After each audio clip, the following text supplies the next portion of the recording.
వనపర్తి జిల్లా కేంద్రంలోని వివేకానంద చౌరస్తాలో స్వామి వివేకానంద విగ్రహానికి పలు పార్టీల నాయకులు పూలమాలలు వేసి నివాళులర్పించారు. స్వామి వివేకానంద జయంతి సందర్భంగా జాతీయ యువత దినోత్సవం జరుపుకుంటున్నామని, దేశ కీర్తిని ప్రపంచ దేశాలకు చాటి చెప్పిన ఘనత స్వామి వివేకానందదని వారు అన్నారు. తన స్వల్ప జీవిత కాలంలో మానవాళి సంక్షేమాన్ని, అలాగే అభ్యున్నతికి, ఆధ్యాత్మిక ఉన్నతికి వివేకానందరు ఎంతగానో కృషి చేశారని గుర్తు చేసుకున్నారు. యువత విశ్వాసం, నమ్మకంతో ఏదైనా కార్యాన్ని ప్రారంభించాలని చెప్పారు.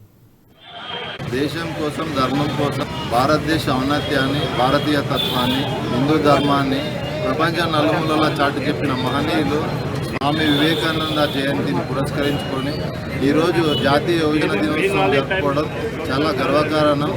ఈరోజు స్వామి వివేకానంద జయంతి సందర్భంగా యావత్ భారతదేశంలో ఉన్న యువత స్వామి వివేకానంద ఆదర్శంగా తీసుకొని ఈరోజు భారత పౌరులు గాని మన భారతదేశాన్ని ప్రపంచ దేశంలోకి ఒక వెలుగు తెచ్చిన వ్యక్తి ఎవరయ్యా అంటే మన స్వామి వివేకానంద. ఒక వ్యక్తి కాదు, ఒక శక్తి, యుక్తి. అటువంటి మహానుభావుడు మన భారతదేశంలో జన్మించినందుకు మన భారతీయులకు చాలా రుణపడి ఉన్నాము. స్వామి వివేకానంద ఆశయాలు తీసుకొని